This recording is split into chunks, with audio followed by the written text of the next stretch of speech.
Kuwait ദുരന്തത്തിൽ മരിച്ച കൊല്ലം സ്വദേശികളായ ലൂക്കോസും സാജൻ ജോർജും ഇനി ആറടി മണ്ണിൽ നിത്യനിദ്ര പ്രാപിക്കും. അതേസമയം പ്രിയപ്പെട്ടവരുടെ വേർപാടിന്റെ സങ്കടത്തിലാണ് കുടുംബാംഗങ്ങളും പ്രിയപ്പെട്ടവരും. ഇതെന്റെ അച്ചാച്ചനല്ല, ലൂക്കോസിന്റെ ഭാര്യ ഷൈനിയുടെ വിലാപം. മകൾ ലിഡിയ ലൂക്കോസിന്റെ ചിത്രം കയ്യിലെടുത്ത് നെഞ്ചോട് ചേർത്തു. ലൂക്കോസിന്റെ വീട്ടിൽ വികാരഭരിത രംഗങ്ങൾക്ക് നാടും ബന്ധുക്കളും സാക്ഷ്യം വഹിച്ചു.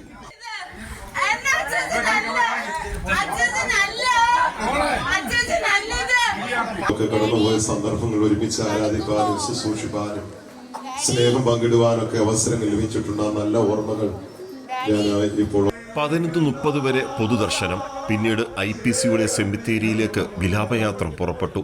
സെമിത്തേരിയിൽ സംസ്കാര ശുശ്രൂഷയ്ക്ക് ശേഷം ലൂക്കോസിന് അന്ത്യാഞ്ജലി നൽകി കല്ലറയിൽ വെച്ചു.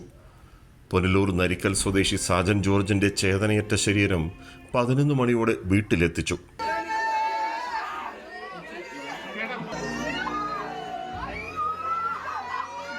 പിതാവ് ജോർജും അമ്മ വത്സലയും സഹോദരി ആൻസിയും അന്ത്യചുംബനം നൽകി. അവരുടെ പ്രിയപ്പെട്ട സാജനെ അവസാനമായി നിത്യശാന്തിയിലേക്ക് യാത്രയാക്കി. മണിക്കൂറുകൾ നീണ്ട സംസ്കാര ചടങ്ങുകൾക്ക് ശേഷം നരിക്കൽ മർത്തോമ പള്ളി സെമിത്തേരി കല്ലറയിൽ സംസ്കരിച്ചു. ഒടുവിൽ 6 അടി മണ്ണിലേക്ക് ലൂക്കോസിന്റെയും സാജൻ വർഗീസിന്റെയും മൃതദേഹങ്ങൾ സംസ്കരിച്ചു. ക്യാമറമാൻ അയ്യപ്പദേവനൊപ്പം രാജ്കുമാർ.